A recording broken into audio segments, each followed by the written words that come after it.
going on, Jerome's? Minnesota Vikings won 14 games. It did not end the way that we wanted the season to end, and now we have to watch the worst Super Bowl match, the least anticipated Super Bowl matchup in a long time. And it was tough, the championship games, because both of the hate watches lost, or the one, right? So just commies, Bills in some combination, but no, of course not.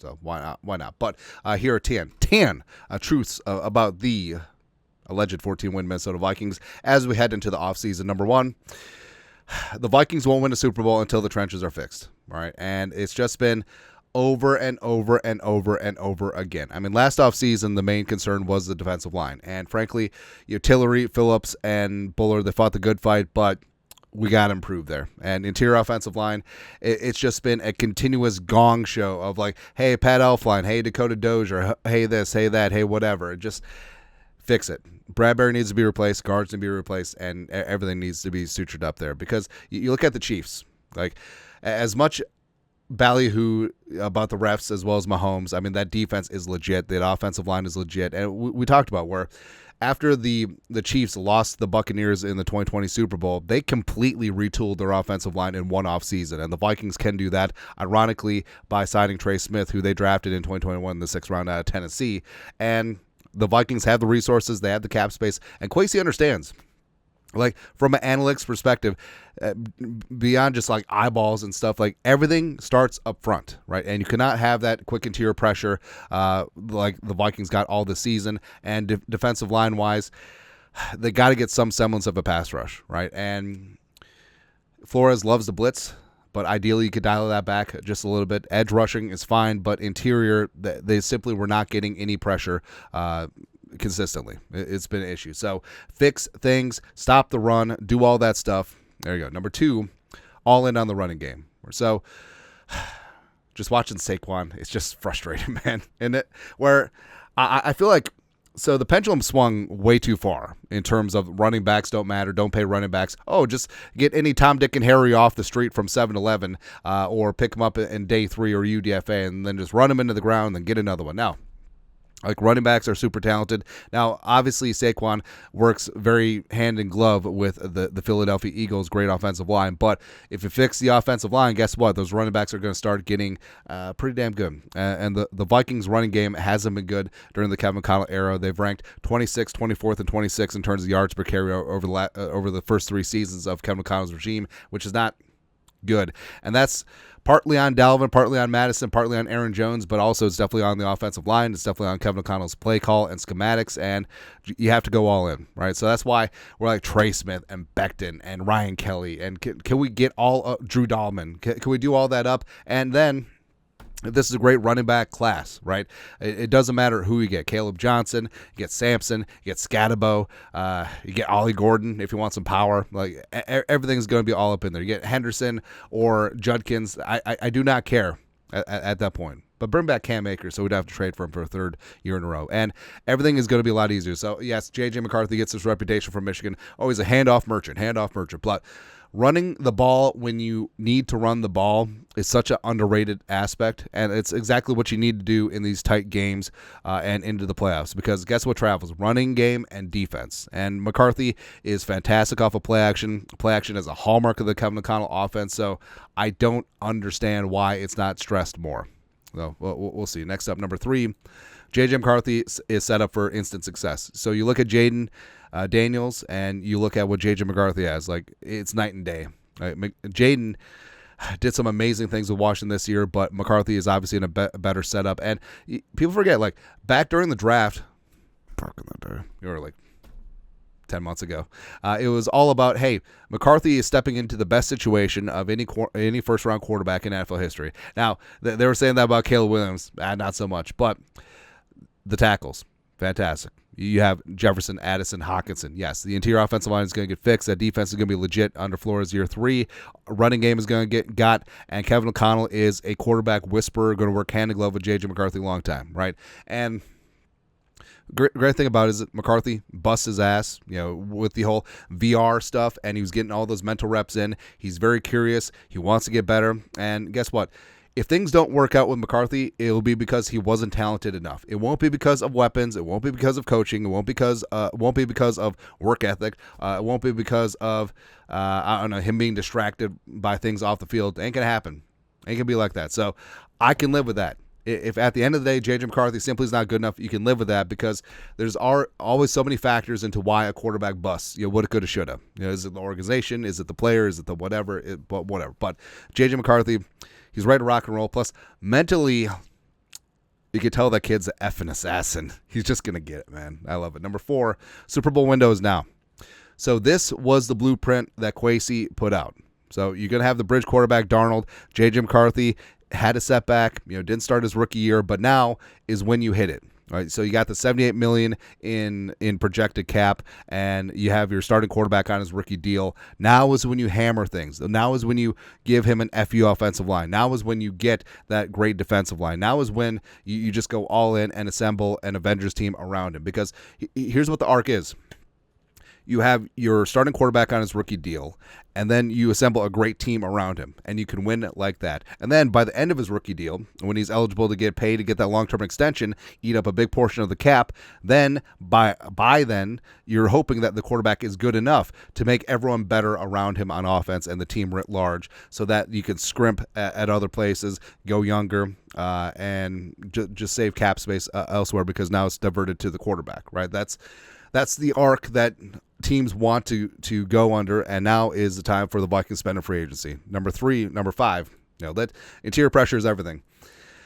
It's just so frustrating watching Chris Jones and watching the Eagles and Jordan Davis and Jalen Carter and Milton Williams, who should be a Viking, by the way, just pressure the pocket, just condense space, and just get after everything. It's just...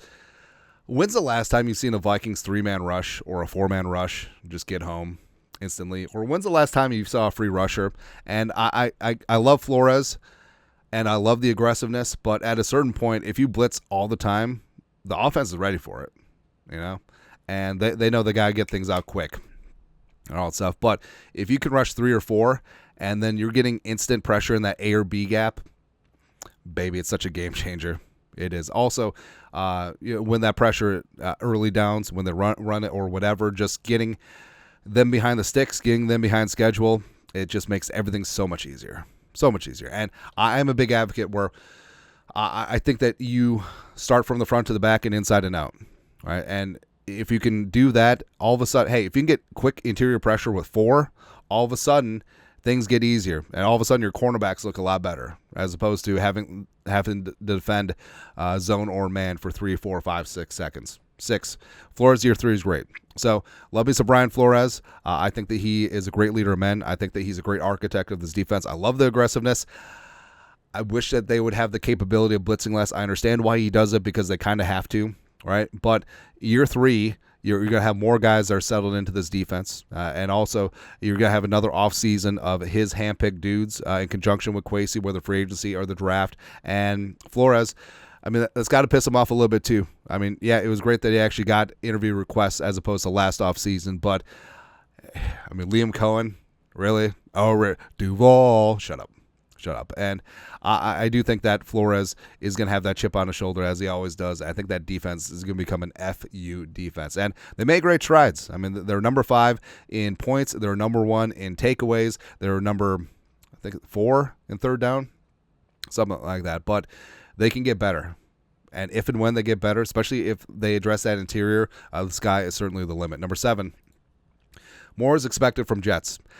And it feels weird to say because, yes, he is the best wide receiver in the National Football League, but I feel like he's only been to the playoffs twice, 0 for 2, hashtag wide receiver wins, but he's been relatively quiet in both of the games. Now, yes, there's a lot of mitigating factors, but we need to start seeing, hey, college football playoff Justin Jefferson when he put up 4 touchdowns against Oklahoma in the semis. We need to see 2008 playoff run Larry Fitzgerald type numbers from Justin Jefferson because he wants that pressure. He wants that smoke. He wants all of that responsibility, and we're going to have to start seeing that, right? And also, I do think that J.J. McCarthy got the arm, wants to air it out, knows where the bread is buttered, and I think that J.J. to J.J., 9 to 18 is going to be pretty damn legit. Next up, number 8. Kevin O'Connell needs to grow as a coach, right? So yes, he is that guy to lead the team to success, and I'm glad that he got his extension. I'm glad that he got rewarded. He's a great regular season coach. We need to see more. We need to see more about game management. We need to see more about play calling. We need to see more about everything. Or does O'Connell eventually give up play calling and just focus on managing the game? So, something that remains to be seen. But we pointed out before, here with the Vikings is the first time he's been the full-time offensive play caller. So he is learning on the fly as well. And I think that he is coming along. I think that generally he doesn't make similar mistakes multiple times, which is good. But I think that he does need to fine-tune things. And I love that he's humble enough to understand that he needs to grow and he needs to improve, and he's humble enough to acknowledge what he doesn't know, right? And he's going to get after things. He doesn't think that he invented football, so I think that the Vikings offense will continue to get better and better. Also, can we please remove the screens that go for 0 or negative yards, because that's half the playbook. That's all. Also, can we run the damn ball on 4th and 1 as well as in the red zone one time? Number 9, are the Vikings too nice? And that's a legit question where I'm not talking about playing dirty. I'm talking about playing aggressive, tough-ass football, right? And you look at the Eagles, you look at the Chiefs, specifically that defense and offensive line, they're dogs.